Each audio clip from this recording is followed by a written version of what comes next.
Why do we trust words more than actions? It starts when we're kids. Our parents tell us, use your words.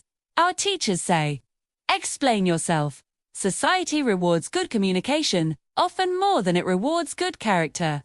So, we grow up believing that words are truth, that language defines intention, that promises are solid proof. But they're not. The truth is in actions. Words are just hope dressed up as sound. I had to learn this the hard way. There was someone in my life once, someone I believed with my whole heart. He always knew the right thing to say. He could apologize with poetry, make a promise with absolute conviction, and soothe any fear with flawless sincerity. He painted these stories, so soft and beautiful, that even when things hurt, it felt like I was safe. Every time something went wrong, he'd look at me and say, I'll do better, I'll change, just trust me. And I did, again and again and again. At first, I didn't see the pattern.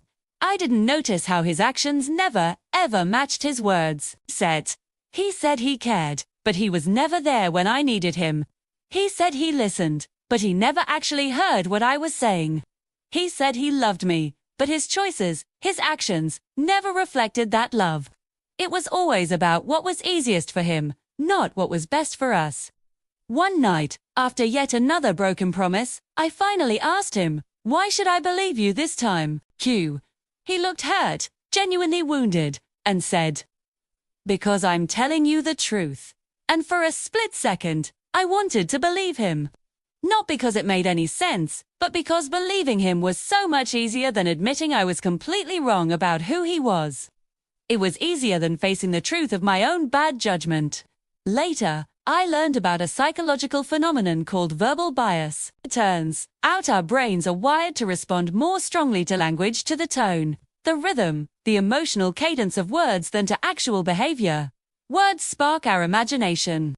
Actions, on the other hand, ground us in reality. And let's be honest, the human mind often prefers imagination because reality can be incredibly hard to face. Words allow us to cling to hope, to the version of the story we want to be true.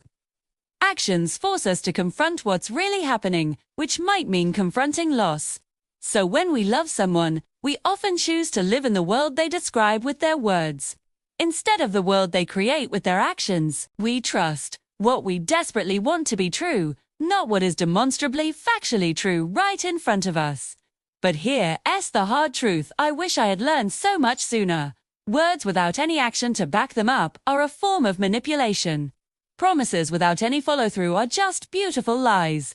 And apologies without any real lasting change are a form of emotional abuse. They keep you trapped in a cycle of hope and disappointment, making you feel like you're the one who is asking for too much. The night everything finally broke for good, he said the same thing he always said, please don't give up on me.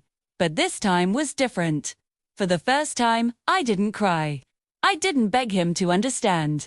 I didn't even try to explain myself. I just looked at him and said, I'm not giving up on you. I'm giving up on the fantasy you sold me. And then, I walked away. It hurt deeply, but it was an honest pain. And honesty, even when it's sharp and cuts deep, is so much cleaner than the slow poison of deception. It allows you to actually start healing. Now, I live by a new rule. When someone speaks, I don't just listen, I watch. I watch what they do. If their actions align with their words, I let myself trust. If they don't, I leave. It's that simple. Because love isn't what someone says to you. It's not in the grand declarations or the whispered promises. Love is what someone proves, day in and day out, through their actions. Once you truly understand that, once you start demanding proof instead of just accepting promises, you will never fall for empty words again. Thanks for watching. If this resonated with you, I'd love it if you'd subscribe for more content like this. See you in the next one.